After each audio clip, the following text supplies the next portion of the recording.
Hello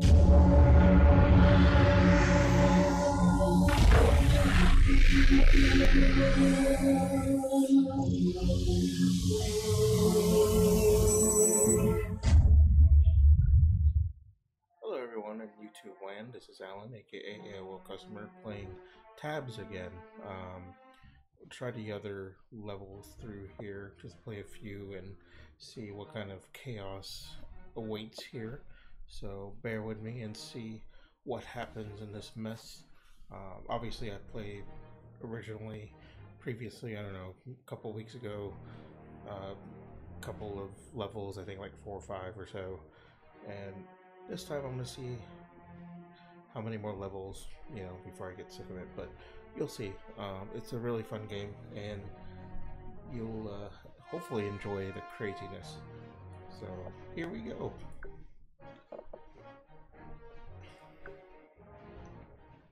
Alright, so this is where we left off. What, stage 8. With that many people. What are they? Muskets. Alright. So theoretically, I should be okay with maybe shields. Or maybe Vikings with shields, to be exact. How much? 2,000. Alright. Let's see what I can get for 2,000. Well, the Huacha is always good.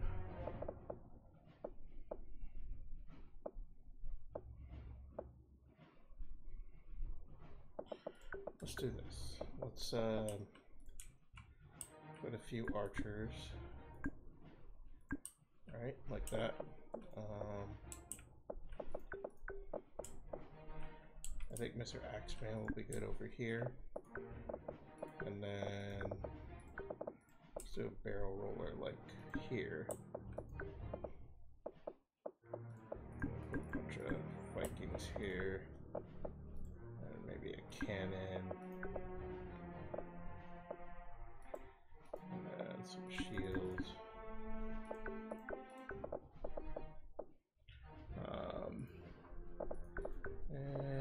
And I guess I'll put some more Vikings. Let's see. Wait, no, don't put it here. Fuck. Alright. Barrel roll, that's where I want. Let's do it here, and hopefully not kill everyone. Alright, let's see what happens.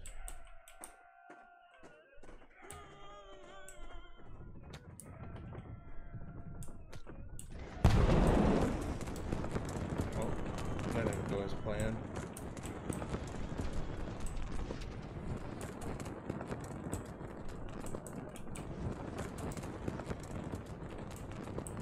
Keep firing. You got this. I believe in you. You're the only one left. My trusty axe dude is down. Oh, that didn't work.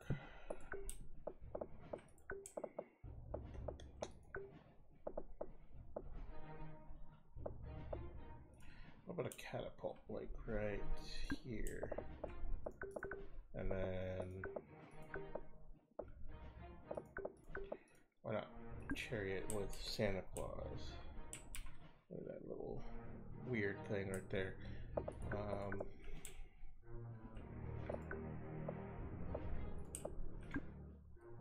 Let's put some archers here.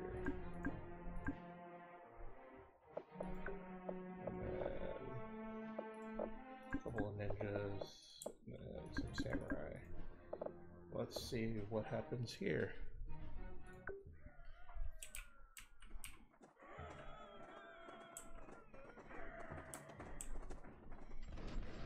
Come on, you can do better than that. I believe in you.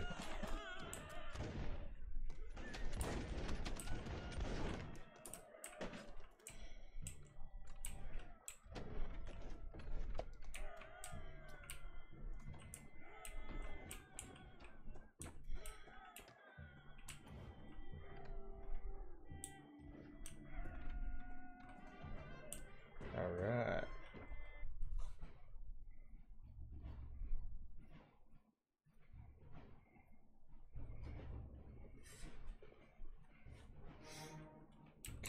so we got those.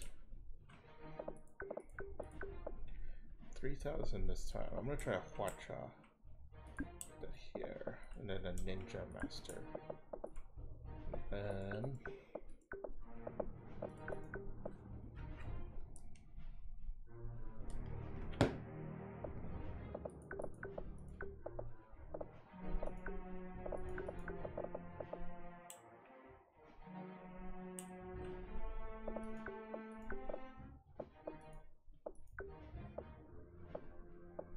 then let's do some of these dudes. Okay.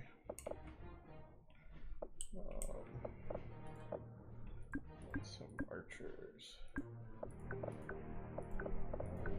Chariot sounds good too. That like right here. And then a couple of axe dudes. Why not? No.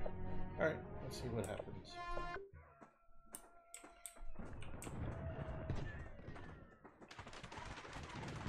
Oh boy.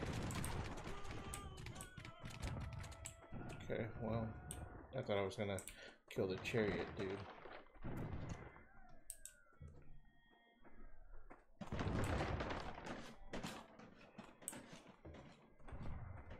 Oh my god. Okay. Good. I knew I could trust my chariot and whatever else I put in there. Interesting. I think I'm gonna do another Hwacha. That seems solid. Let's do that here.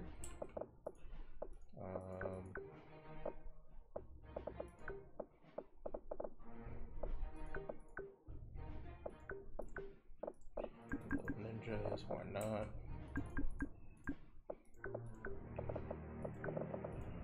Axeman. 2 Axeman.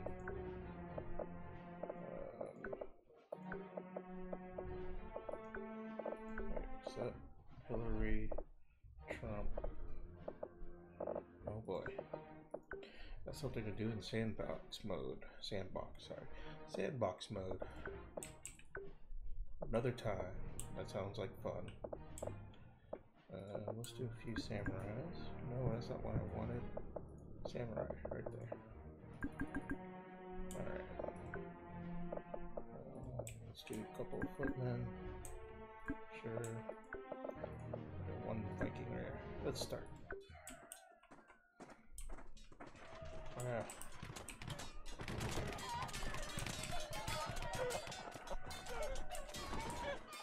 Come on. Yeah. Let's go.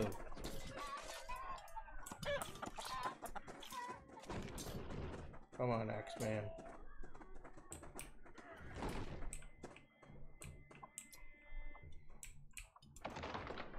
Yeah.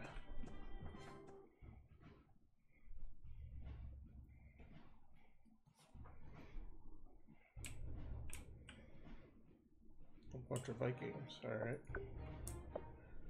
1,500 money. Let's try a ballista. Actually, no. Catapult will be alright. Like right there, actually. Let's put it here. And then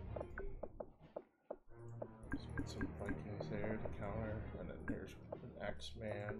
I'll throw in some archers. Why not? Single spearman. Alright, let's do it.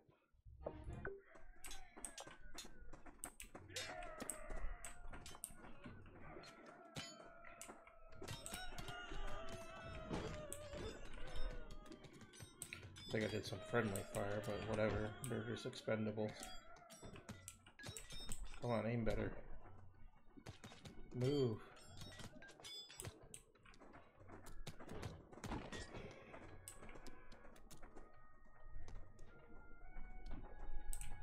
That'd be scary in this point of view. Like with that catapult flying towards you. What are they doing? You're definitely representing your country in some form of fashion. Oh, come on, really?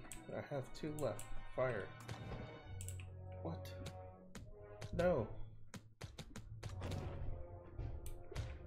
Come on. Oh, you let me down.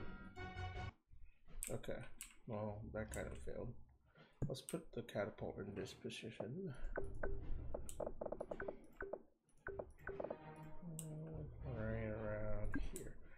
That looks better. And then let's take some of this out and put some of these guys.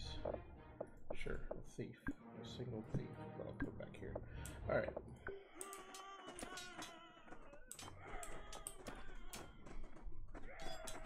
There's the thief. Alright, let's go.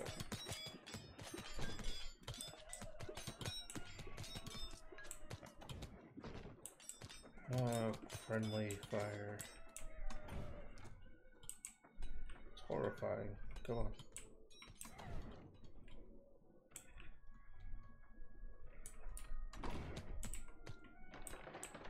Come on, archers. Oops.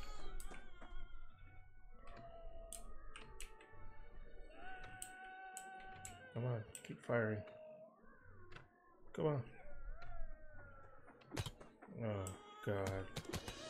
Okay, well, don't need that many archers then. Let's try this. Let's get them out of the way. Try a couple of muskets.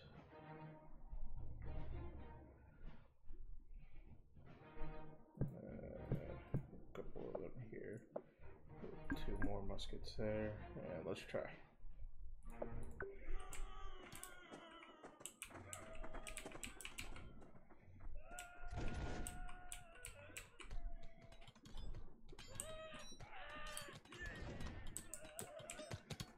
Oh God.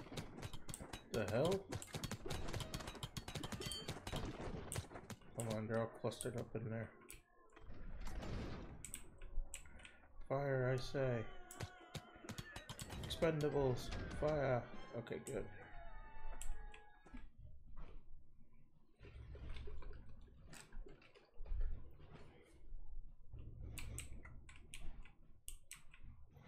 Oh, they got XX guys too.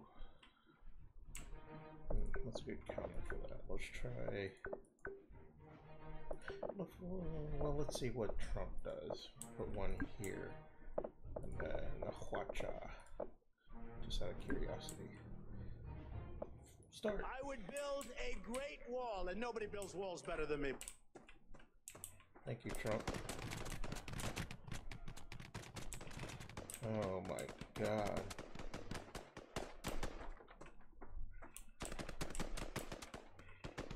Come on, Trump. The wall Trump. just got 10 feet higher. Wow. He literally built the wall. I would build a great wall, and nobody builds walls better than me. Thank you, Trump, again. Oh, come on. The wall just got 10 feet higher. Turn around. You're gonna be our next president. Don't fail us now. I would build a great wall, and nobody builds walls better than me. Man, Trump single-handedly killed that. Build that wall. Hashtag that. Build a wall.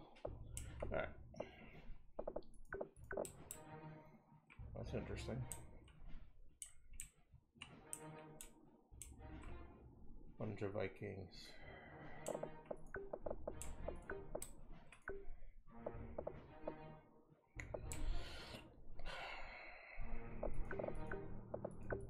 Do a cannon like right here to start. Actually, put it up here. There we go. And then let's put a couple musket people here. Why not? A couple of axemen.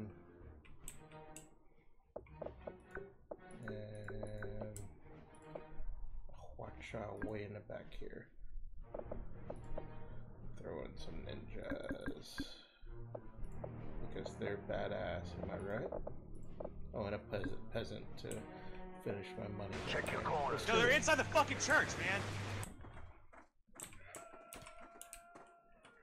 Fire better.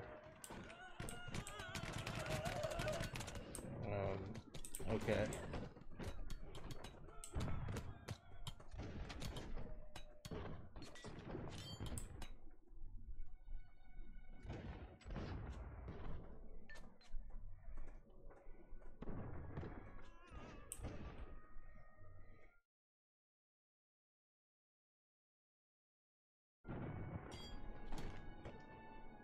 Oh, thanks.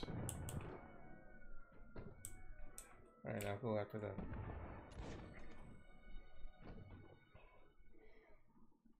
Come on, cannon, dude. Get in position. Thank you for that follow. Oh, come on. I'm gonna play Dream Daddy. So you're Here in a all second. hope.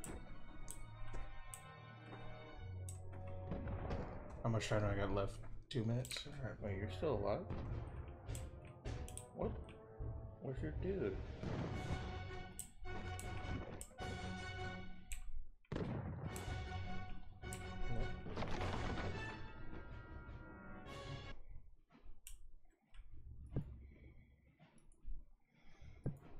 Let me replace that. Let's do it here.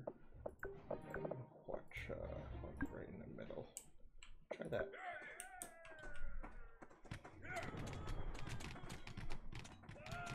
Kill a few of those. Alright, let's do it.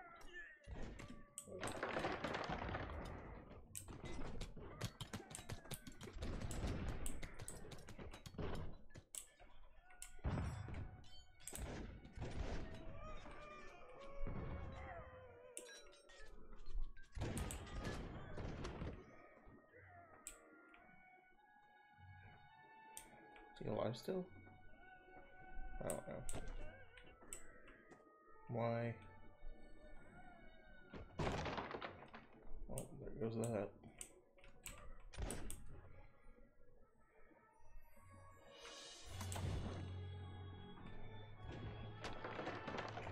Oh shit. Well, I'm gonna go ahead and end it there. I think that'll be great. I think what, one up below for 11, maybe 4 or 5 levels. Lost count, but that was fun. Glad to see Trump building a wall for us. So yeah, if you like this video, please give it a like and remember to subscribe. I appreciate it, and of course I will read any comments if there is any type of suggestions that you got to play games and so forth. Until next time, thanks for watching. Bye-bye.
Alright, let's do this. Dream Daddy it is. Thank you for sticking around. I will do some voices on this. Again, thank you, Tries, for this lovely copy. I'm pleasantly surprised about this because I never actually heard about it until I got the copy, and I'm like, oh, Game Grumps made this, so actually pretty solid.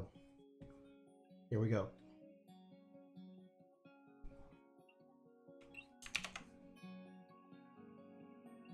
Just listen to that. Such a great song.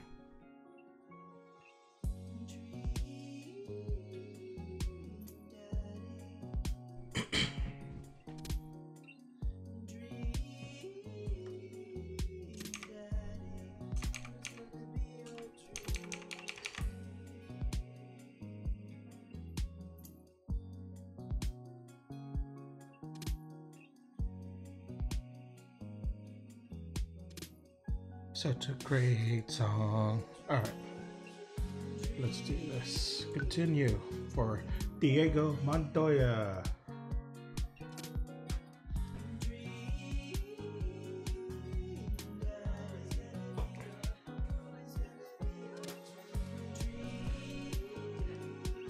And thank you again for that follow, Giga Dwa. I know it's like that. Giga Dwa. I know who you are. Appreciate that follow on Twitch.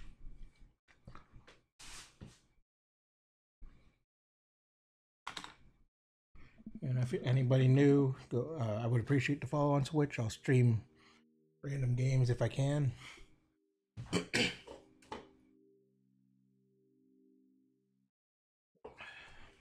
Variety streamer, yo. Alright, let's do this. I step inside to find Amanda doing homework on the couch. Hey, Father Unit. Hi, child that I'm required by law to take care for. How's homework? It's really fun and educational. Really? How long have you known me for? Right. How was the bake sale? Oh yeah, I went out with Joseph, so I think that's his name, right? Good. I think I really could have made a good life for myself as a brownie salesman. Glad to hear it. So what? Were there any extra brownies, or did you maybe sneak one, or... I think for a moment and realized that I still have the brownie that Joseph gave me. This would probably do better in someone else's stomach than mine. Heads up. Wait! I hurl the brownie towards Amanda. It hits the wall behind her and falls on the ground. Nice throw. She scoops it. Yuck, I can't talk. She scoops it up and smiles at me. Thanks, Pops.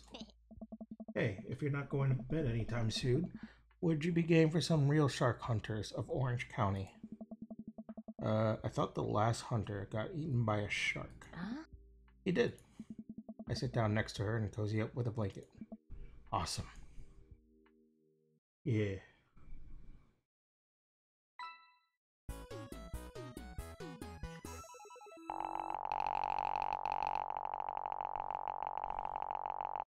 Thought I saved it after this, but whatever. Ah, rank S. Yeah. Super. Welcome. You've got dads. I've got dads. Who do I know I got, I think everyone's first dates, right? Yep. Alright, so who should I go next? I think next will be, probably Brian. Let's go Brian. Hiya, bear. Let's hang out with Brian again.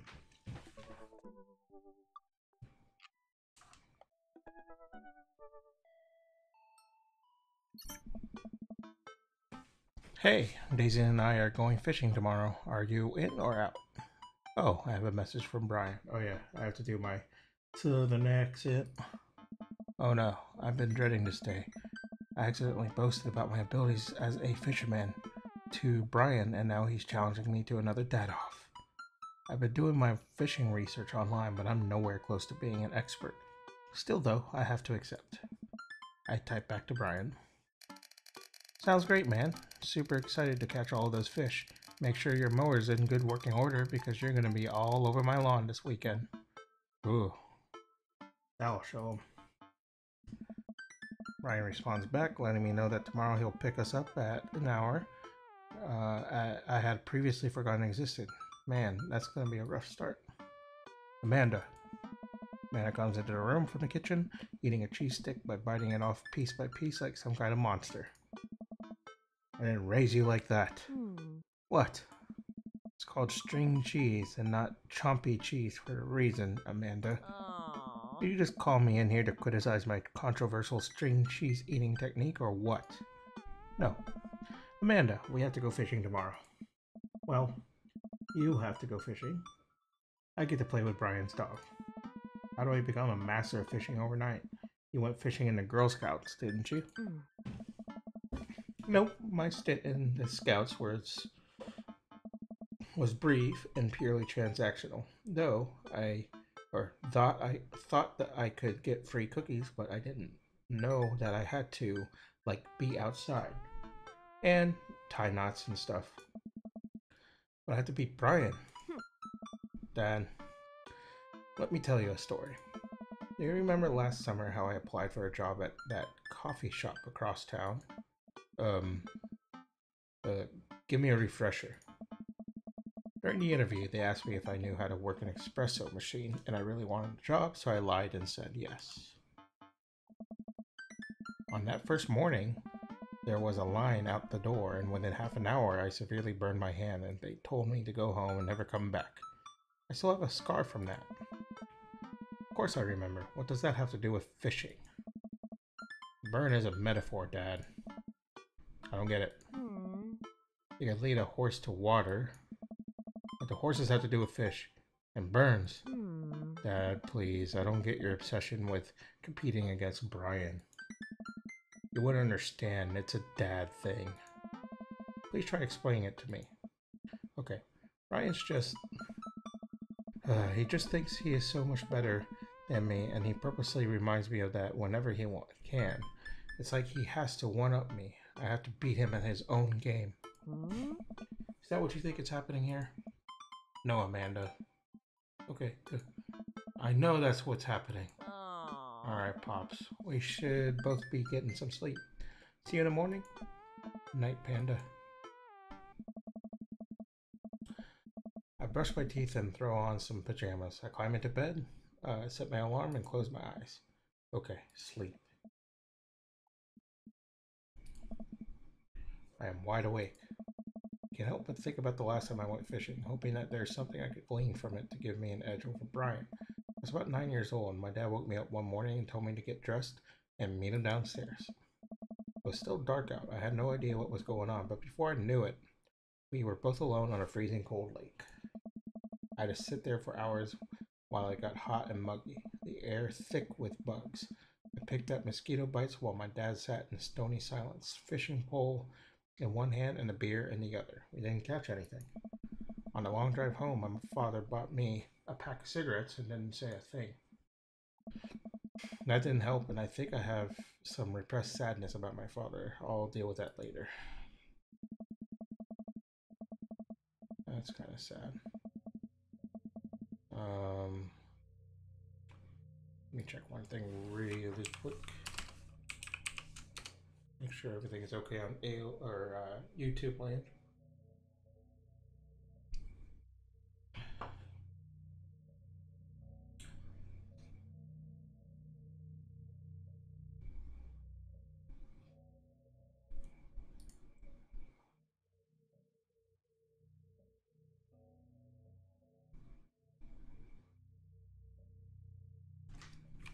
Make sure I type to let them know I'm around.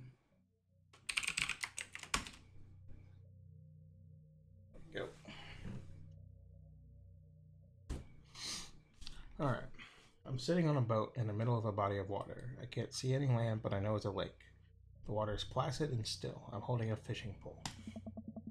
I don't understand why, but it feels like my life depends on catching fish right now. I cast my lure into the water and wait. And wait. And wait. My whole being is filled with hopelessness as I watch the line disappear into the depths below. You used the wrong lure. I look up and see my father, just as he looked that one cold morning, disapproving. I'm panicking now. I pull the lure up and try to grab a different one, but all of the lures in my tackle box are the same. I look up to my father for guidance, but he's gone. I try casting again, but I can't hold my footing. My boat tips over and I fall into the water. Sinking further and further, I see the multitudes of fish that have been lying just below the surface, all swimming around me as if to taunt me. One fish swims up to me. He has Brian's eyes. You gotta use a neutral buoyancy lure if you're going to try to catch trout, buddy. I jolt awake to the sound of my alarm. It's fishing day. That would explain the weird dream. I groggily slip on clothes and get ready. I spot Amanda's door half open and see her still curled up in a mountain of blankets. Walking over to her bed, I give her a tiny kiss on the forehead. Fishing day, kiddo. You ready? No. Well, you gotta get up. I can't do this without you. Also, stop sleeping in your clothes. Amanda pulls her comforter over her head. Never. Amanda. I'll get up. In a minute. Alright, Brian should be here in 20, so you better not just go back to sleep. Amanda sticks her hand through the blanket to wave me away. I leave her room and make myself some coffee and another cup with lots of cream and sugar for Amanda whenever she gets up. Amanda eventually wanders in and chugs her coffee while I do word jumbles. I hear the doorbell ring. That must be Brian. Still rubbing our eyes, we walk over to see Brian. He's decked out in fishing gear. Daisy's falling asleep next to him. Hey. Early bird gets the worm, buddy. You ready to fish? I was born ready. My eyes narrow in on Brian. It's a good day to die. Hop on in, guys. Let's get this fishing party started. I walk over to the driver's side door and open it. Woof, woof. Brian's dog immediately hops into the driver's seat, wagging his tail furiously. Can I see your license, sir? Maxwell? Let Diego sit. Maxwell immediately hops into the back to cuddle with Daisy. Amanda settles in next to Maxwell and Daisy and immediately falls asleep. What? What, Chaz? What?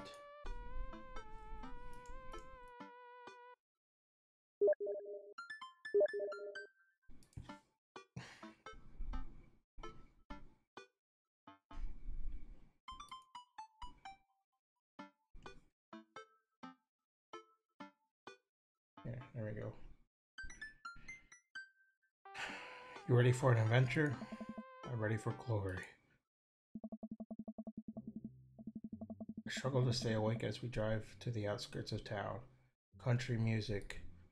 Let me put that here. Hold on. Country music plays quietly for the radio as I watch trees pass by. So where exactly are we headed? It's about an hour north of here, little spot I've been going to since I was a kid. My dad used to take me there all the time. I don't think anybody else knows about it. I brought everything we need so that we could catch some trout, have a nice little fire, and enjoy the nature. My fishing pole is in the shop, getting it tuned up. Do you maybe have an extra I could borrow? But of course, it's probably not as nice as it sounds like yours, though. Right. Oh boy. Yeah, chives. Very sexy. I'll be on after this date. How about that? I am digging a hole here. I stare out at the forest lining the highway. The sun is just barely over the horizon, scattering dusky pink light through the trees. For a split second, I spot a deer grazing on the side of the road before it leaps back into the brush. After a nice quiet drive, Brian eventually tells me to pull off the highway and onto a dirt road. The car bumps along until we reach a clearing that opens up to a magnificent lake. Well, here we are. I step out of the car and help Brian unload our gear as Maxwell runs around us barking. Kids wake up and wander to the shore, where Daisy tries to teach Amanda how to skip rocks. Brian and I carry the tackle boxes and cooler down to the edge of the lake, where he has a canoe waiting.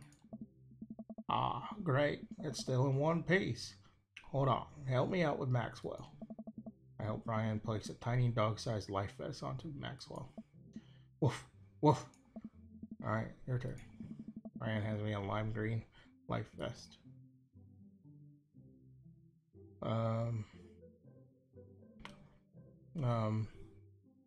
Yeah, woof, woof, right?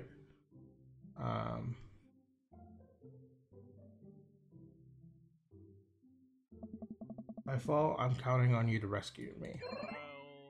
Oh, he liked that. Look at that. Some eggplants and hearts and sweat. Suit yourself. Shoot your shy elf. Brian turns to Amanda and Daisy, who are still skipping rocks. You kids want to fish? Ugh. I'm good with just throwing rocks into the water. Amanda hurls a rock into the pond with gusto. Yeah, take that water. Amanda, you're supposed to be skipping then. Is that what we're doing? Daisy, don't you want the fish?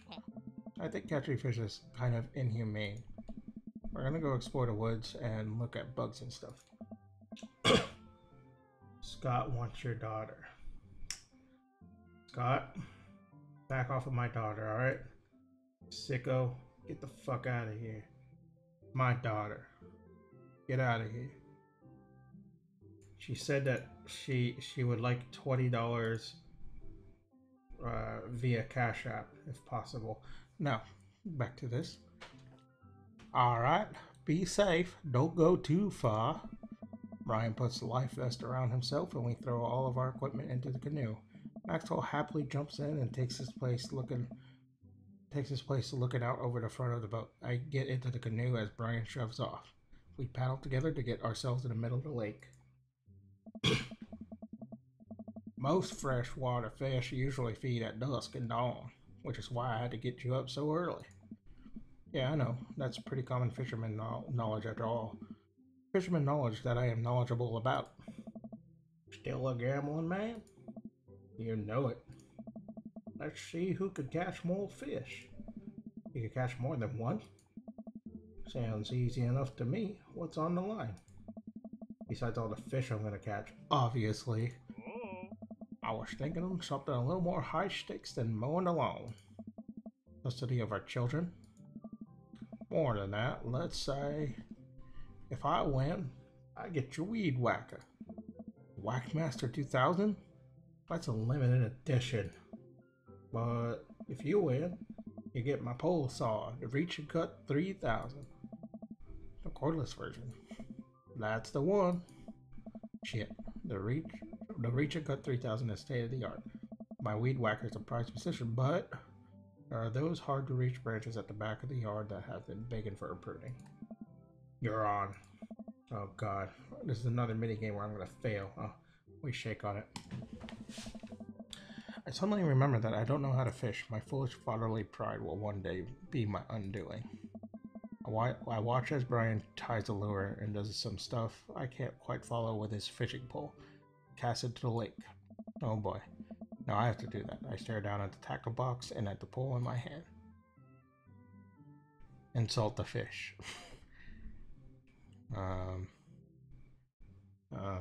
What should I do? Probably bait on the hook. Well, comedically, I should say insult the fish. But I don't think Diego's like that. Actually, he would. I'll say it. Brian, the game of fishing is all about psychological warfare. Watch this. I look out into the serene, undisturbed lake. Hey, fish. Fuck you. Oh, he didn't like that. Turn my attention to Brian. I'll show him. Now what? Perform fish mating call. He didn't like that. Okay, fine. Tie a knot or something.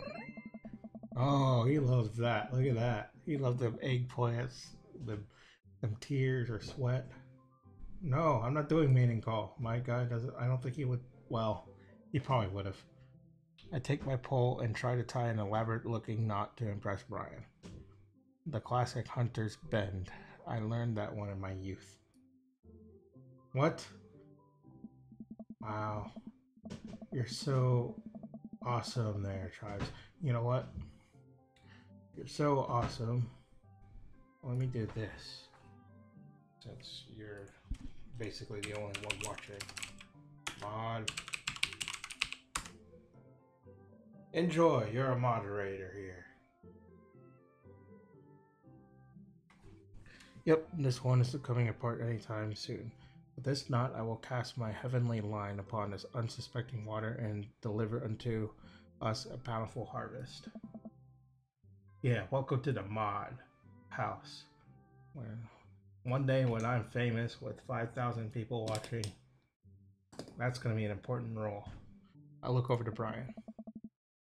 He doesn't seem to be paying attention. Let's cast this sucker. Pull my rod back and launch the lure as hard as I can. And the lure flies off the line and sails far, far away, landing in the lake with a loud sploosh. Sorry, I judged the wind speed wrong. This cold air drives the pressure down. Ah, go ahead and take my pole. I know it's hard switching to a new pole you're not used to. I'll fix up another lure. Brian hands me his pole with a smile, and I just sit there feeling like an idiot. Oh boy, is this mini game time?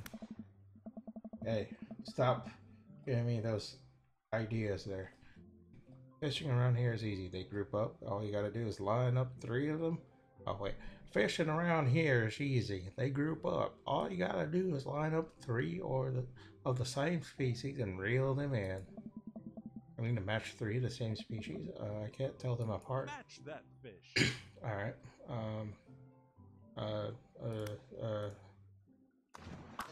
Oops. No. What?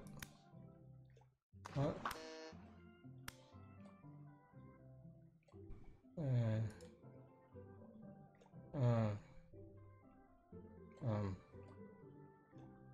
Now you're Okay, I get it.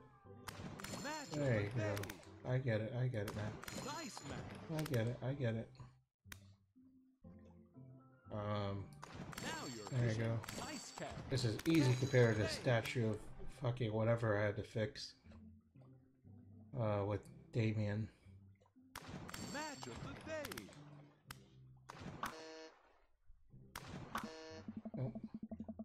I get it. On my off days, I get a case of same fish too.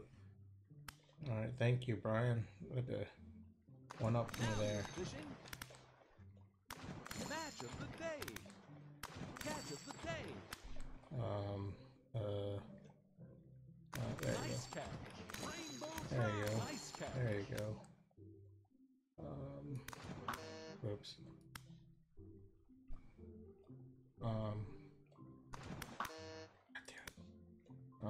They all kind of look the same when you're just kind of taking a gander. No. God, I hate these matching games because you have to like really pay attention. There it is. There's one. Now you're fishing. Nice match. There you go. Nice catch. There you go. I got this. Nice match. Fuck you. Oh, I had it. Oh. Wow, this is way tougher than I thought. I look over to Brian, who's smiling and obviously enjoying his time out here at the lake. I will crush him. Suddenly, the fishing pole jumps in my hand. I reflexively tug upwards. Ooh, I'm tugging something big. I think I got something big. Tip of the pole dips down repeatedly and the line starts to run. Reel it in. Finally got the fish right up next to the boat. It's a long, beautiful rainbow trout. Brian hands me a net. It's all yours. I lean down and notice that my hands are shaking with excitement. This fish is bigger than all the ones Brian's caught. That pole saw is mine. The entire canoe tips over me. Yeah, well, I mean, I could unmute myself, but then I'll get distracted. The entire canoe tips over with me. I find myself sinking into the lake. Ooh, I should have taken the life vest. All of a sudden, I'm embraced under the water and pulled into Brian's arms. Ugh. I'm finally dragged upwards, sputtering water. All of our gear floats on the surface. Maxwell doggy paddles around us in circles, having a great time. You all right? Does that count as one? Well, seeing as all of our fish are now swimming safely back in the lake, I guess so. Ryan laughs. Ha ha ha ha. Let's get you to shore. Ryan and I flip the canoe back over and fill it with our now soaking wet gear. We row back to shore with Maxwell in tow. Oh boy. Once we get to the beach, Maxwell darts off into the woods. Ryan takes off his shirt. Dots of lake water glisten in the sun across his strong back. What a bear. Man, all that general contracting must have built that guy like an ox. Oh, yeah. I hope he doesn't notice me staring. Hey, I'm gonna get a fire going so we can dry off. Wanna hand me yours? Yeah, okay. Reluctantly take off my own shirt and toss it to Brian. I suddenly wish I had done more sit-ups in my life, or any sit-ups at all, really. Another thing you've bested me in, stupid, sexy Brian. Might as well fry that shirt up. Seems like it's the only lunch we'll have. The day's young. We could fish from the shore. Once Brian gets the fire going, I sit and try to dry off my pants. Brian sets a couple of lures out by the water's edge. We're probably going to have to put the kibosh on a competition for now. Until another day. My stomach growls. I don't know. You hungry? Oh, I'm fine. Brian reaches into his cargo shorts and pulls out a few granola bars. Hey. I have a small child. I am flush with snacks. Brian joins me by the fire and I accept the cargo shorts granola. And now, we're back to waiting. Where did the girls get off to? Shouldn't they be back by now? I wouldn't worry about that too much. They're a couple of smart kids. That's what I'm worried about. They're too smart. Probably established a small rural government by this point and installed themselves as leaders. I take a look around at the sun cresting the tree line, casting the entire lake in a warm golden glow. The forest seems to be coming alive now. Birds chirp in the distance. Wow, nature is beautiful.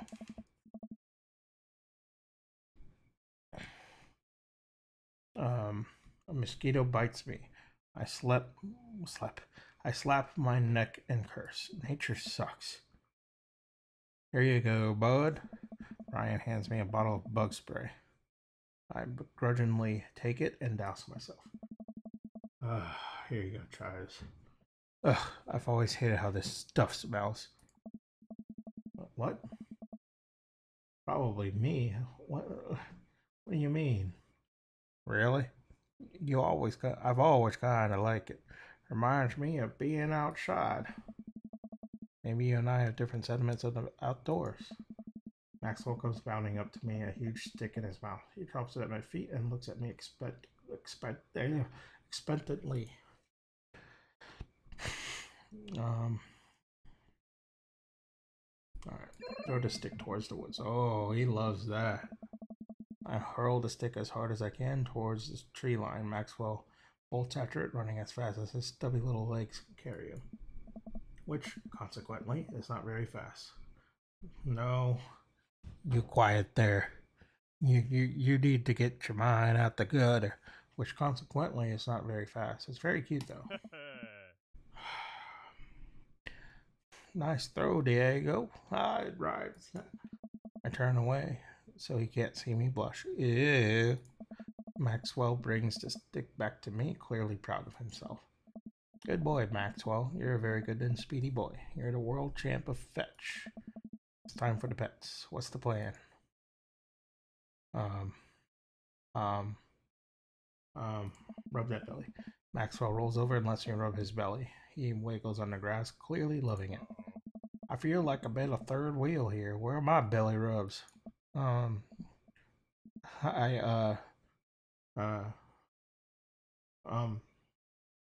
know what, Chives? Get your mind out of the gutter. I'm so flustered I could barely say anything.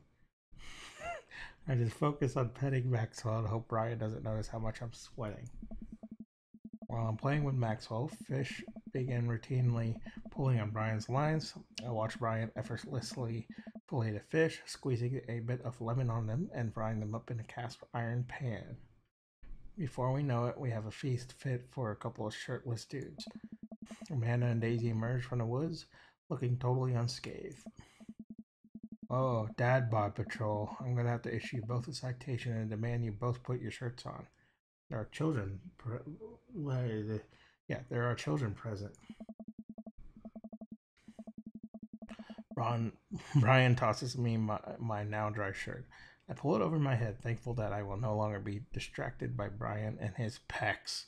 You're in my mind. Where have you guys been? Studying entomology. What? We were playing with bugs. I expected you guys to be more covered in like mud and stuff. Daisy looks offended. What do you take me for? A child? Amanda puts a hand on Daisy's shoulder. Dad. Right. We take a seat around the fire, and Brian serves us all generous piles of fish on paper plates. It's absolutely delicious. Why does he have to be good at everything? Brian. Fish tastes okay? Daisy and Amanda both nod furiously, mouths full of fish. It's incredible. I've never had fish this good. Yeah, it's great.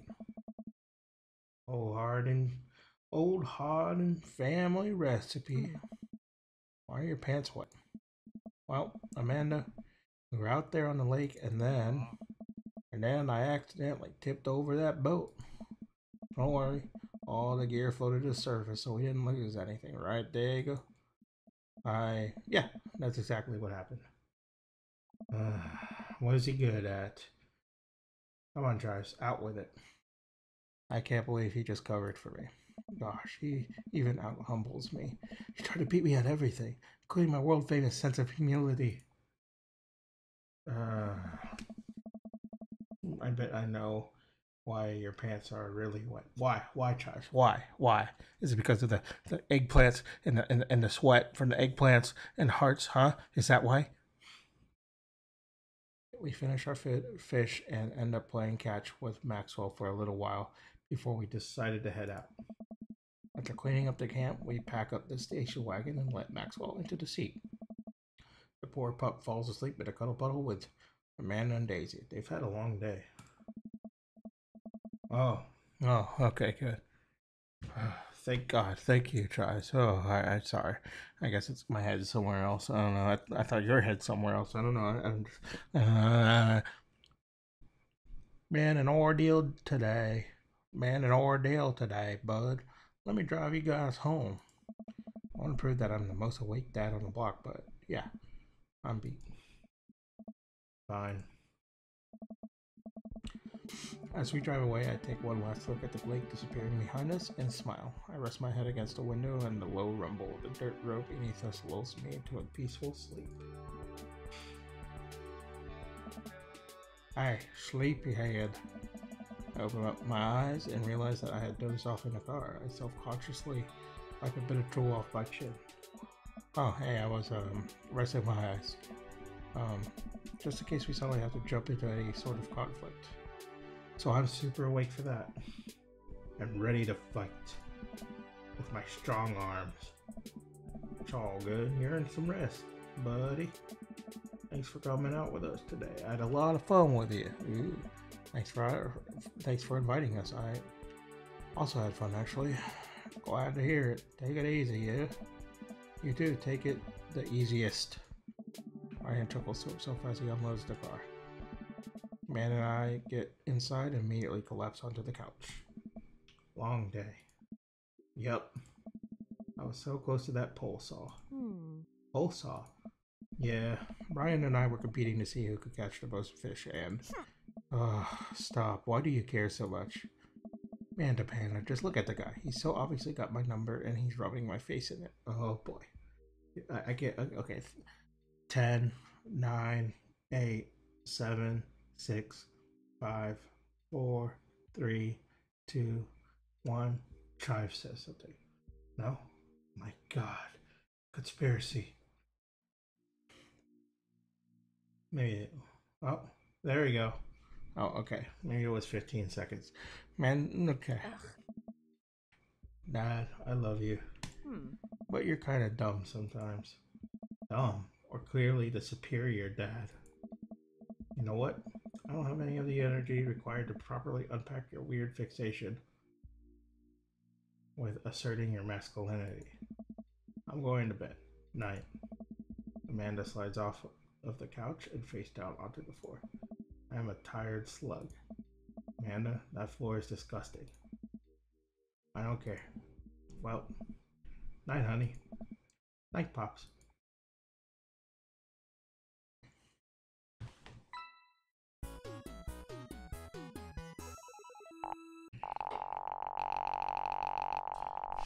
Oh yeah, S? Come on, give me that S. Yeah.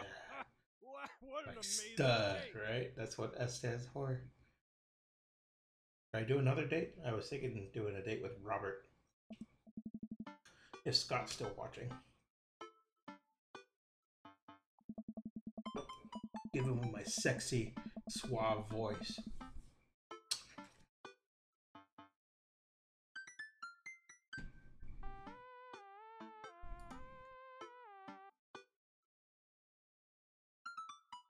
All right. I'll do one more date. And this is for Scott. Oh, by the way, new people, if you want to follow me, I'd appreciate it. Just click that follow button. I would love you forever because I stream every so often. And yeah. Oh, and I have a YouTube channel as well. AOL customer. I upload random gaming videos. I have to plug that in there, you know, because I'm trying to let people know I'm funny, or I try to be.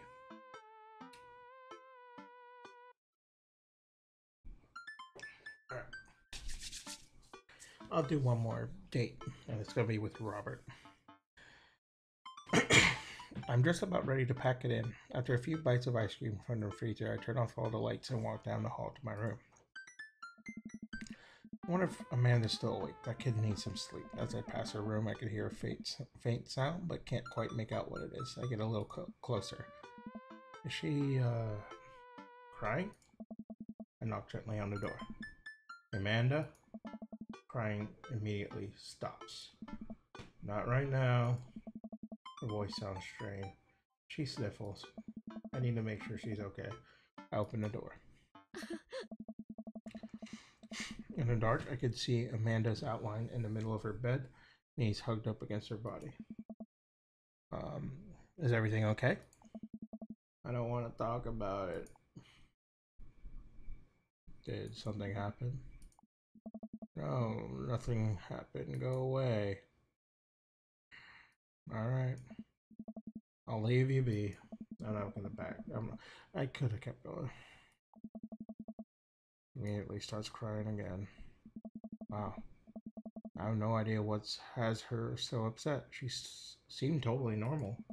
I feel awful just leaving her to cry, but I also get the feeling that if I tried to do anything else, it would only make her more upset. I can't stop mentally cycling through all sorts of awful things she could be dealing with right now. More than anything, I just want her to be happy and safe. Story of my life, bro. I have a hard time falling asleep, but when I finally do, I'm still thinking about Amanda. After a long night of very little sleep, I roll out of bed and make sure to make myself a pot of coffee. Amanda should be up for school, so maybe she'll be willing to talk about whatever's bothering her. About 10 minutes before she's supposed to leave, Amanda comes out of her room and makes a beeline for the freezer. Morning, Amanda. Morning.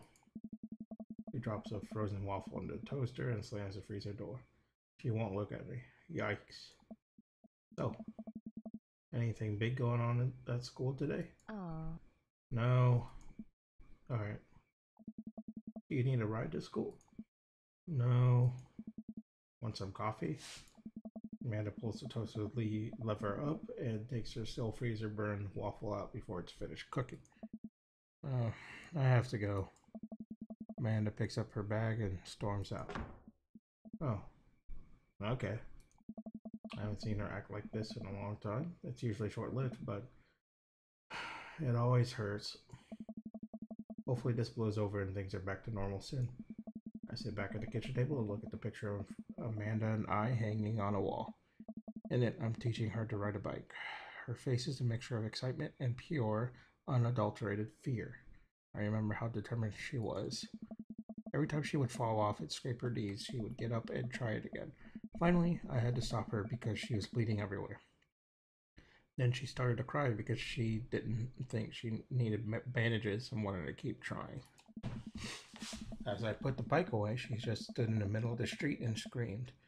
Then I took her for ice cream and it was like nothing even happened. After giving it a bit of thought, I decided that if I force her to talk about it, only to make things worse, but I have an idea. Start rummaging around for ingredients. I hear Amanda walk in the door. Instead of heading for the kitchen like she usually does, she makes a beeline to her room. She's clearly trying to avoid me. Hey, Pumpkin? What? Can you come here for a second? There's a moment of silence. Yeah, I wanted to say sorry about last night. I'm just worried about you, kiddo. I get scared when I know something is wrong, and I get even more scared when I feel like I can't do anything about it. Dad, just whatever it is, and you know how to tell me if you don't want to, but whatever it is, just know that you have a dad in your corner who wants you to be happy. Honey, you know I'm bad with words, so I was hoping I could speak a language we both understand. I put a cake out of the refrigerator and place it on the table. Hopefully the frosting has set by now. Ta-da! Dad. Took me really a long time. Long time, because I ran out of red frosting somewhere around sad and had to start over. And sorry you're sad, but I support you 100%. This is beautiful. It's strawberry. Man, it gives me a big old hug. I grab some plates and forks and serve us up some delicious cake. So, it's really stupid. What is? This whole thing. I know I've been really weird lately, and there's just... Don't even know how to explain it. I feel like I might have to make you a chart. I'm listening. Do you want me to take notes? I guess I should start from the top. So you know how Emma R is going to that fancy art school in California, right? Emma R. The best friend? Yeah. You got it. Wow. Proud of you. Anyways, ever since she got the acceptance letter, I've been feeling like she's drifting away, you know? And she's been spending a lot more time with Grace and Emma P. I just thought it was all in my head for a while, but then I found out from Rosie M. that both of the Emmas, Grace and Noah, all went to a party at Mackenzie F's. Oh boy, on the same night, they all told me they were busy studying for the Calc AB final. Yikes. Oh.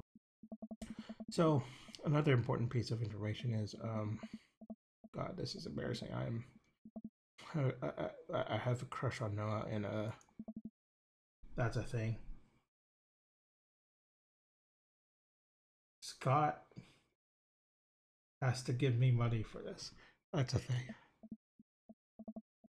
Whoa, I had no idea. I definitely didn't know that, okay? You're a bad liar. So are you. You learn from the worst. Oh no. Anyway, but the only person I told about the crush was Emma R, and she promised not to tell anybody. I didn't confront them about the party thing because I didn't want to start drama, so I just keep quiet and keep going about my business. Amanda sighs. And then one day, I invite everybody out to get nachos at the mall, and after not texting me back for like 2 hours, even though none of them ever put their phones down for more than 60 seconds, they all say they're busy like simultaneously. So I tell them, never mind, I'll just eat nachos at home, right? But we were out of chips, and I really, really wanted nachos. Totally understandable. Oh. So I go to the mall anyway. I get to the food court, and who do I see there? But Grace, Emma P, Emma R, and Noah. All hanging out together and eating nachos. Without me. What?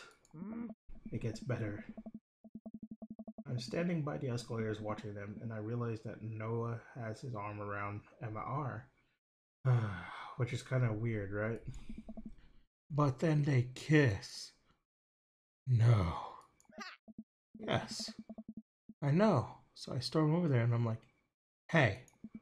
And Grace drops a nacho on her shirt because, of course, she does. And Emma R just, like, glares at me. Grace. Grace. Nothing is coming up. I don't know who that is. Grace is the... I don't know. I don't remember. Gossipy one? Yeah, I think it's Gossipy. God. Pretty sure. Got this. Yep. I know. Oh. Grace is the one nobody really likes. Or I guess that's me now. Anyway, nobody will say anything, and I'm just like, you guys suck. I'm a great dad, by the way. Which I realize is not the most eloquent thing to say, but I was very angry and really embarrassed, and I just wanted to get out of there. So I left. without nachos, might I add, which only further contributed to this shitty day. Immediately drafted a super long text to the group chat asking them why they've been so weird. And I wrote another one to Emma R. asking how long the Noah thing's been going on. Sorry, I know that's a lot. You still following?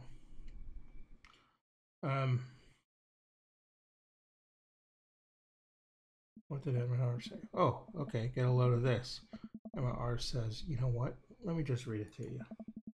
And it pulls out her phone and reads word for word an arduously long string of text messages. Can you believe that? I cannot even. I care so much about Amanda's social life and mental well-being, but man, do I not understand what she's talking about. This is all beyond me, but I've tried my hardest to be supportive. They were dating in secret for like months. So I told her that she's being a really terrible friend, and she's like, well, if you think I'm so terrible, then just stop being my friend. And I was like, okay. And then she left me on raid. And then left me on read. What's that? Oh, like she saw my message and didn't reply. And I know because there are read receipts. I don't know what read receipts are, but I'm just gonna nod and pretend I understand. Gotcha. So, while this is all happening, I'm talking to Emma P about how mad I am because she's at least being kind of reasonable, and I'm venting it all on Emma. And I accidentally clicked. That was my plan. And then out of nowhere, Noah texts me and is like, "How could you say that about me?" And I'm like, "Say what about you?" And he tells me that Emma P sent screenshots of everything I told her to the group chat that I got kicked out of. All right, I think you lost me at screenshots, but that definitely sounds bad. There's so much more, but honestly, it's all really stupid teenager stuff. Bottom line is that everybody dropped me. Half of my grade hates me, and now I have no friends. Oh, teenagers. Am I right? Am I right? Am I right? Amanda, I'm so sorry. I almost expected it from everybody else, but Emma R's been there since Mom died. Can't believe she just stabbed me in the back like that. I'm not even that mad that she's dating Noah. I'm just upset that she lied to me about it for so long. Yeah. Drama. Amanda stabs at the remnants of her cake. Okay, I take it back. I'm kind of mad she's dating Noah. Like, what did I do wrong? Why did everyone just suddenly decide I'm not cool anymore? Why wasn't I enough? I don't understand. Because people are stupid. And as mad as I'm at everybody, like, I miss them, Dad. Anna looks so dejected I almost can't take it. What could I possibly say to help? Anyways, that's it. That's the whole sordid tale. Thanks for listening. Tune in next week for more hot gossip. Wow. I know, it's pretty dumb.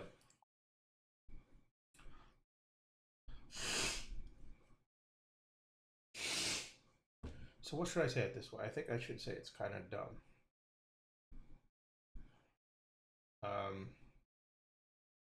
Just kind of follow along, but man, this juicy gossip shit that goes on in high school. What should I say?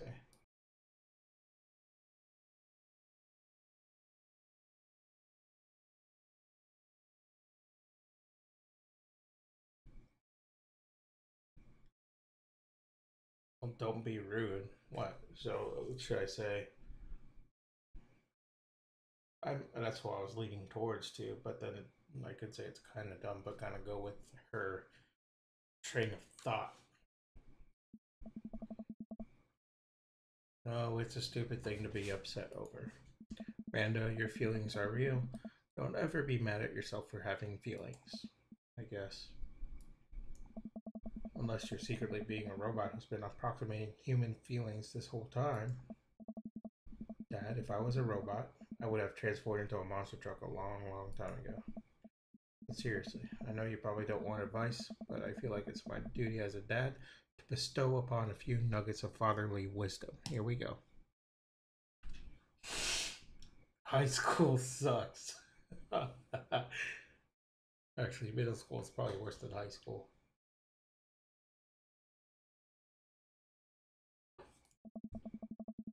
People are going to come in and out of your life. It's just how it works. Not every friendship is going to last forever, so cherish your friends while you have them. And when it's over, don't dwell so much on the bad stuff.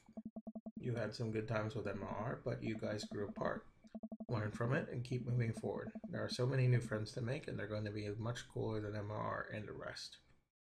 That's pretty good advice. Ultimately, I think this says way more about their character than it does about yours, because you're amazing, and if they can't see that, well, that's their problem. I'll keep that in mind. I look down at the table. We just eat the whole cake? Yes, we did just eat that whole cake. Well, good talk. Amanda gets up to her room. Before she closes her door, she turns around. Hey, Pops? Yes. Thank you. You are always welcome. Love you, Amanda. Aw, that's cute. You too, Dad. Oh, she said it. That's cool. Welcome. You've got dads. Finally, let's get to Robert. Scott, are you ready for Robert? With my sexy voice. his outcast shady voice that I make for Robert. That's what. And then after that, I will get on Discord after this weird date with Robert. I don't know what's going to happen, but I'm sure I'm going to see something funny, and I don't know.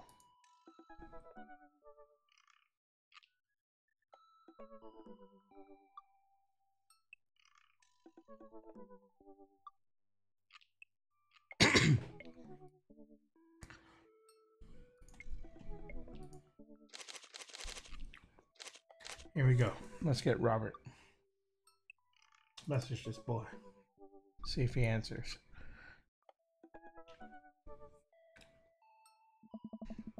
I had a lot of fun with Robert the last time we hung out, but I'm beginning to wonder if he's dodging me. I've tried messaging him a few times, and Dadbook says he hasn't even read him. I haven't even seen him come out of his house, actually. I decide to send him one last message, figuring that this will produce the same result.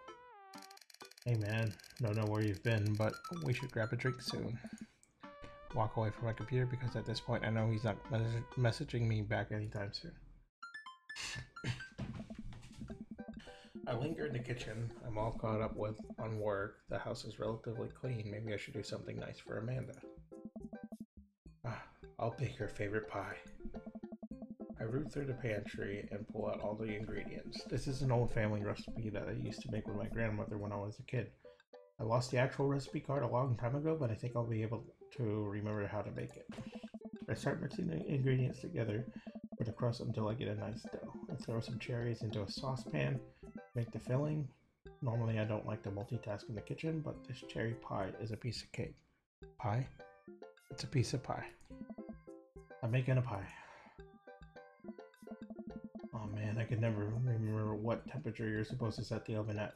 Pretty sure it's 375 degrees, but I could be wrong. Who am I kidding? I'm never wrong when it comes to this pie. My special twist on my grandma's recipe includes a secret ingredient that not even Amanda knows about. It really makes the cherries extra flavorful. God, why can't I remember what the secret ingredient is?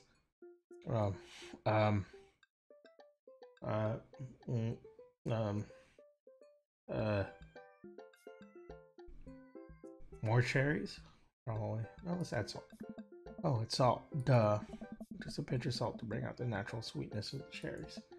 Oops, I actually poured a little too much in. Way too much in. I'm sure it's fine. Baking is an art, and some of the most beautiful art is made from mistakes. Finally get the pie in the oven. How long am I supposed to leave it in there? 50 minutes? I'll just wing it. Man is going to be so excited.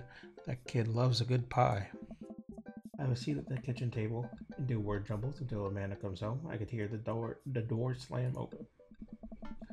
Yo, Pops, what smells like pie in here? It's pie, sweetie. Amanda darts over to the oven and looks inside. Yes. Hey, it's not done. Be patient. What's your angle here? What? Pies are an objective-based confection. What are you trying to get out of me?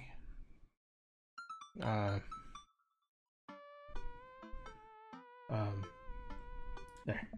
Amanda, I have terrible news for you. I'm actually a pro skateboarder, an aspiring astronaut, and bank robber. The lifestyle is calling me back, and I must go. One last job. You know how it is. This pie was the only way I knew how to tell you. Well, I appreciated the years we spent together, but a trade-up is a trade-up. Remember me when you're kicking your feet up in Ibiza. Thanks for all the pie. We share a cordial handshake. I wait a few more minutes before taking the pie out of the oven. I sit it on the rack to cool and guard it so Amanda doesn't dig in before it's ready. Huh. What? Does it look kind of weird to you? Oh. That's just me taking artistic license on what cherry pie means to me emotionally. I'm just saying this because, you know, it seems like you might have baked this pie incorrectly. And you're currently, right now, trying to pass it off as a good thing. It's art, sweetie. Was it art when you accidentally baked a whole uncracked egg into the... Oh, okay. In the center of my 12th birthday cake? Well, was it art when you tried to make brownies and accidentally created chlorine gas? Well, that's a bit of an exaggeration. Was it art when you just eat the pie, Panda? I cut us a few slices and we sit down to eat. Cherry filling oozes out of the sides and the buttery crust glistens. I watch as Amanda takes a bite. Ugh, what's wrong? Is it not good? Amanda winks and fans her mouth. No, I just burned the heck out of the roof of my mouth. This pie is amazing. Sorry for doubting you. I breathe a sigh of relief and take a bite. Ugh. He's right though. The pie is pretty incredible, as it always is. I'm really proud of you for making a pie without burning the new house down. I got a few dad tricks up my dad's sleeve. Oh boy. Maybe fathers aren't as bumbling and stupid as the media makes us out to be. Maybe we as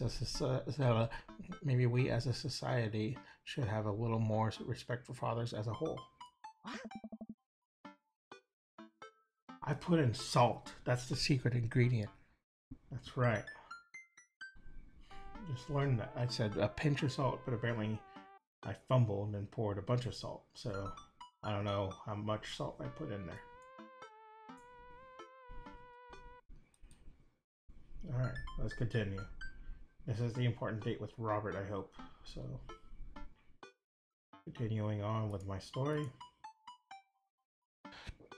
Dad, your sleeve is on fire. I run to the sink and put myself out. Pride will be my undoing.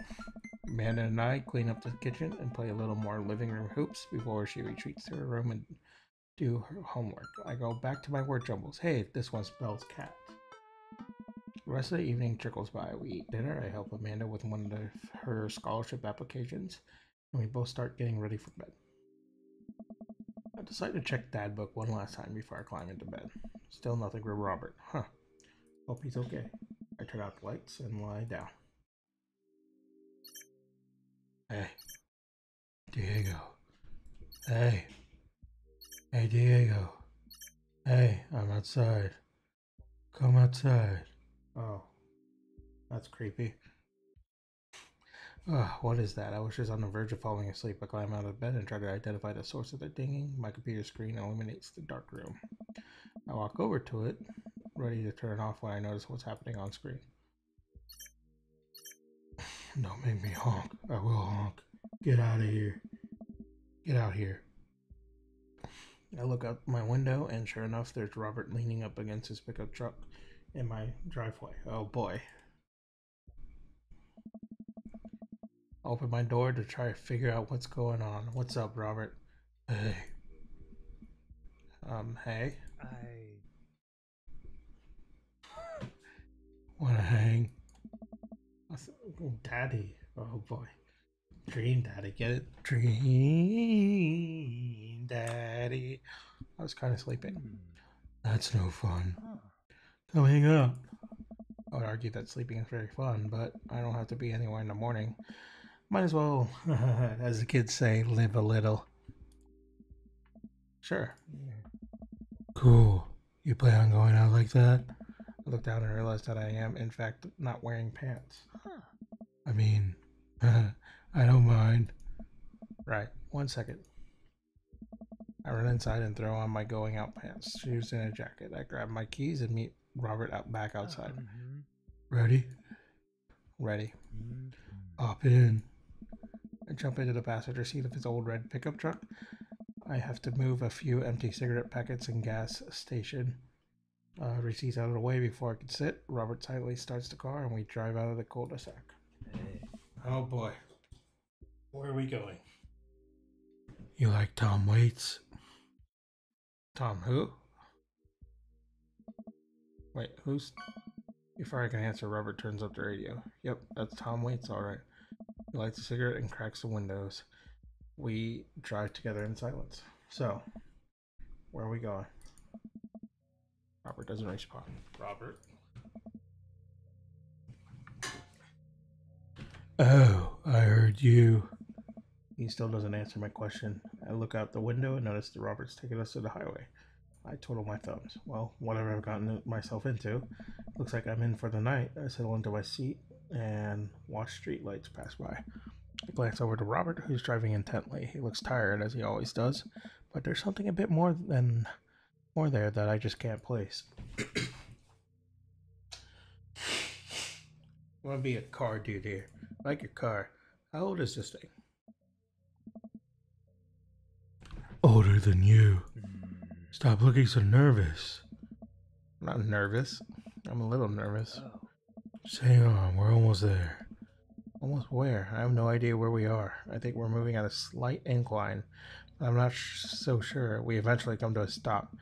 Robert gets out of the car and I sit for a second, unsure if he wants me to get out too. Well, what are you waiting for? I hastily exit the car. Robert sits on the bed of his truck and pats the space next to him. Oh boy. I sit down and take the view. We're on a hill overlooking the city skyline against the bay. The cool night air rustles. Oh boy. Some trees next near us as lights blink in the distance. Off to the side, I can see an entrance to a dense forest. Man, it's all so gorgeous. Oh boy. My God. Okay, time to compose myself. All right. What? You don't want me to... Okay. What? What am I waiting for?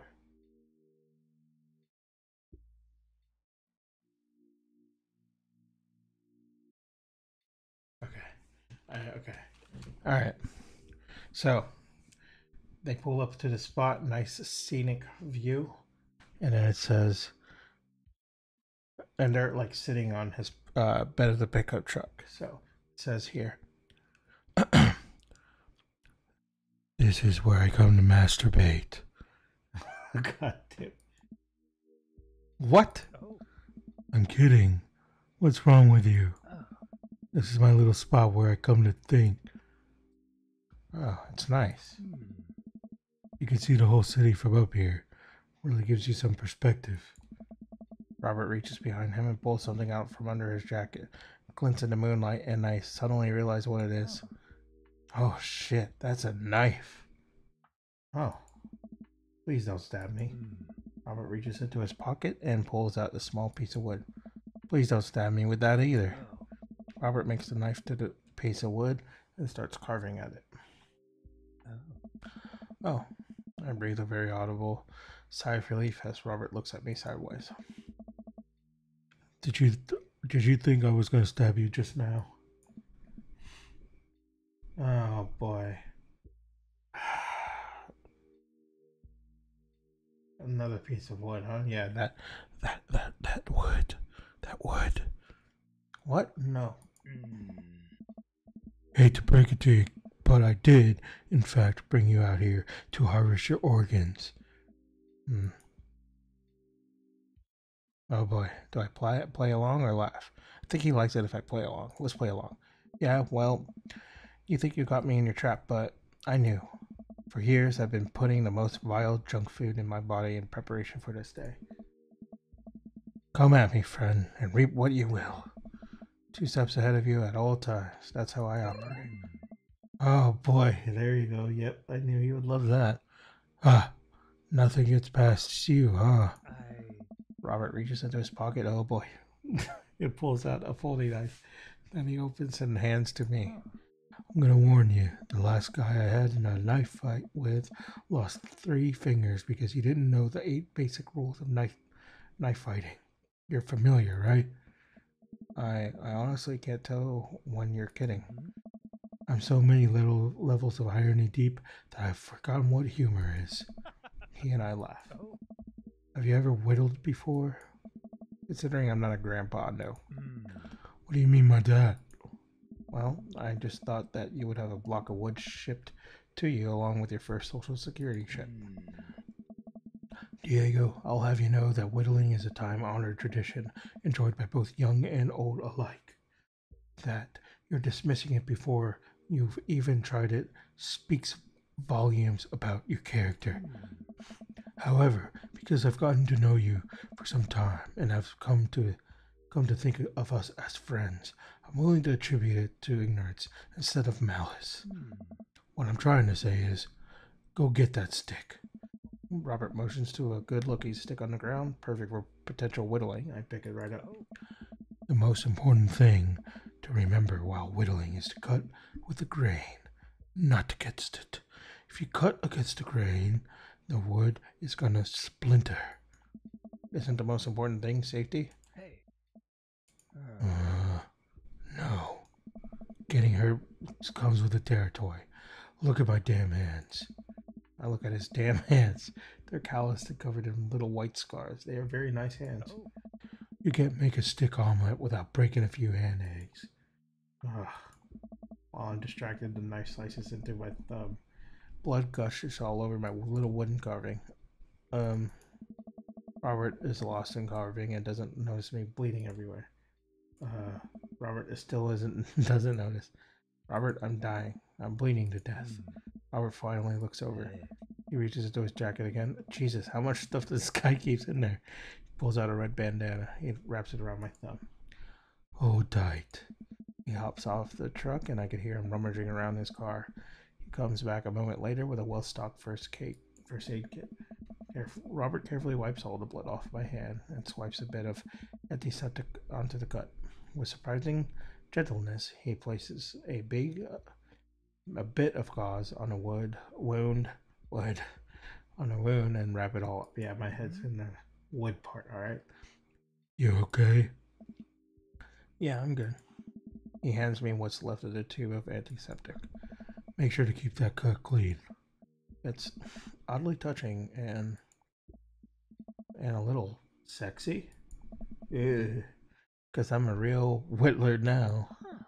That you are. Be careful though. You're attracted to the smell of blood. Wait, what? What's attracted to the smell of blood? Cryptids. Tons of them out there, you know. Cryptids, like Mothman and stuff. Mothman is bullshit, but yeah, this town's a hotbed for cryptozoological occurrences. You're joking. Oh, how I wish I were. I'm a skeptic myself, or at least I thought I was. There are things in these woods that we can't possibly comprehend. Don't call me Mort Man. I think about my entire time in this city. Aside from the occasional stray coyote, I don't think it's too bad. You ever hear of the Dover ghost? I don't think so. Well, let me tell you a story. I was out in the woods here on a weekend camping trip with Betsy. You don't know Betsy, but she's a big pup. Pit bull. Real intimidating. I feel safe around her. First night goes without incident. I get some solitude. Betsy gets to pee wherever she wants. All good stuff. Second day, I get the idea into my head that I could hike deeper into the woods. Probably against my better judgment, but hey, we're just having a fun camping trip, right? So me and Betsy starts marching in the morning. It gets a little late and we set up camp, but it's different this night. Real quiet. I can't hear the birds, the crickets, squirrels, nothing. Dead silent. Then it happens.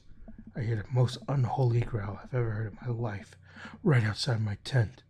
Me and Betsy, we go to investigate. You look around. The clearing. Nobody's there.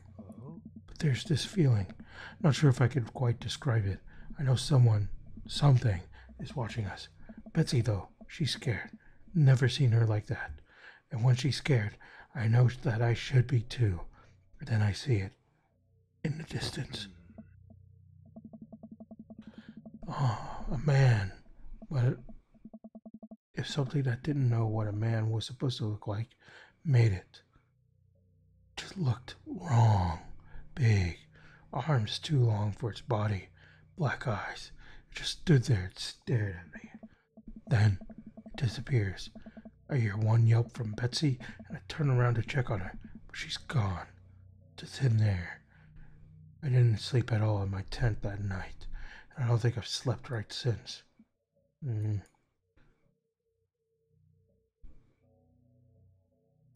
That's terrible. Wow, Robert. So sorry. They say that if you listen closely how quiet nights just like tonight, you can hear the howl of the Dover ghost. A howl resonates through the woods. It doesn't sound like a regular howl. It's so guttural, even from far away. Something about it makes my skin crawl. Okay, Robert. Real funny. I turn to look at Robert. He's white as a sheet. You're messing with me, right? Whoa. I was messing with you. Up until literally just now. I totally made that camping story up. I strain my eyes to scan the forest line, trying to see where the howl originated from. Off in the distance, I see something. It's so far away, I barely can make out a shape.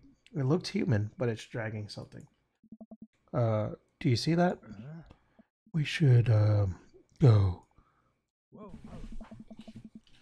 Robert and I slowly back away and get into the truck. He turns off his headlights and we make a slow crawl away, back out onto the road. I'm too scared to look back. What was that? The Dover the Dover ghost, I guess. I chuckled nervously. This time he doesn't seem like he's messing with me. Or maybe someone illegally dumping garbage on a wildlife preserve. Yeah, that's the story we'll tell ourselves. We sit in silence for a little while longer, the fear of whatever that was slowly subsiding as we get closer to the city. Thanks for coming out. This was fun. Look, I'm sorry I haven't been in touch. I've just been away lately. I had to get out of my house.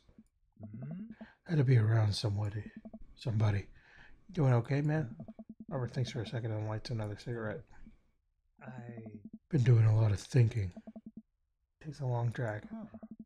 As I get older, I feel more and more that I'm just drowning in this sea of regret. I was so busy chasing after these things that I thought would make me happy that I didn't think about anyone else. All I cared about was myself. I don't even think. Robert stops. I wait for him to finish his thought, but he just stares at the road. Maybe I'm just built like this. Or maybe I do it by myself. Or maybe I do it to myself. No, I don't think so. Robert's not even a dad. At least, I don't know if he has an existing son or daughter. I don't know. I don't think he ever said anything like that. Maybe it's my own choice that I'm as unhappy as I am. Try to think of something to say. I remember all the times in my life when I've been sad. There's a great many of them, but there was always a light at the end of the tunnel, something I held on to that kept me going. There's something so resigned about the way Robert's talking.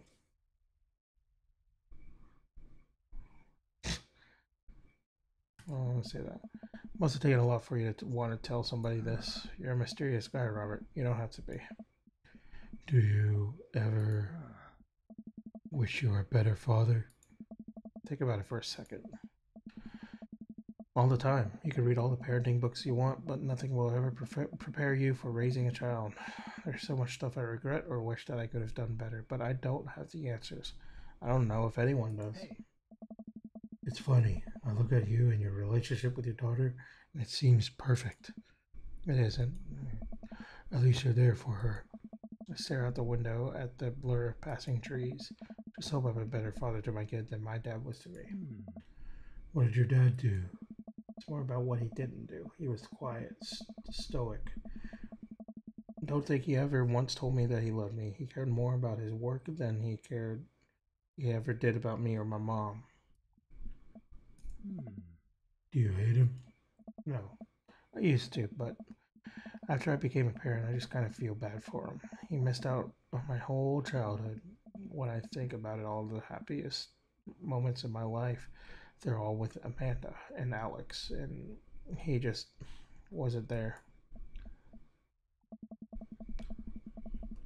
It hurt like hell when I had to leave him to die in that Belarusian prison. What? I turn and smile at him.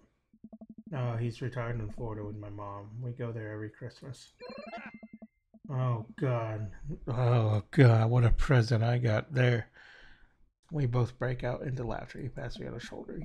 We drive the rest away in silence, listening to the radio and watching the bright lights of the city grow bigger. Yeah, I just got a face full of celebration. Robert drops me off at my place. As I'm about to close the passenger door, I realize that I still have Robert's pocket knife in my jacket. I pull it out and offer it back to him. You hold on to that. Never know when you might need it.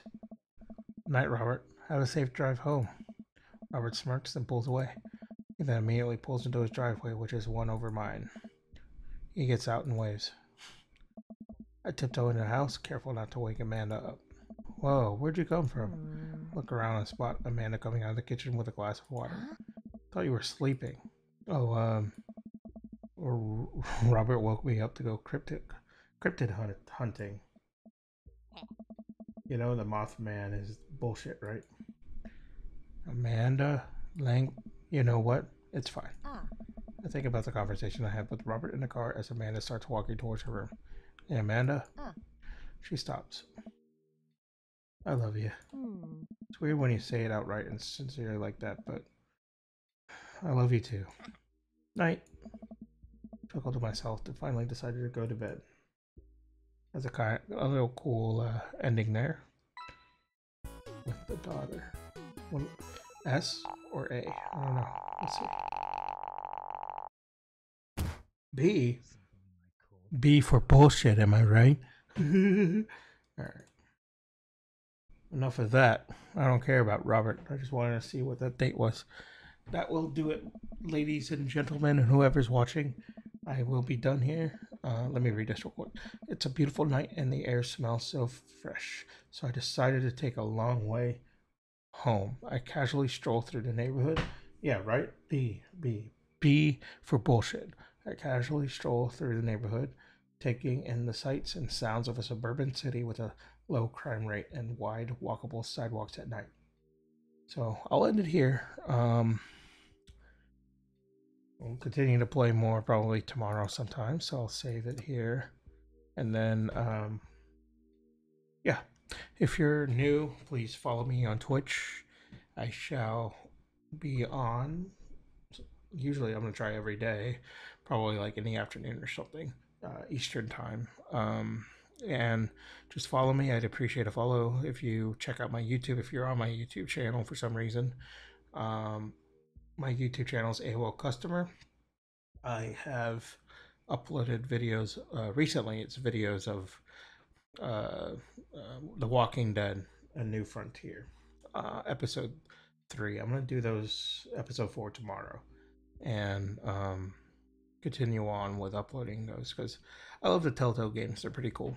And if you haven't seen Telltale games before, like the other Walking Deads, I recommend you at least check videos about that because they're very story driven and character development and stuff like that is pretty cool. So thank you for watching. Y'all have a good night, blessed night, have fun out there. If you're playing FPSs, PUBG, whatever, kill them for me. I'd appreciate it. Get that chicken dinner, motherfuckers.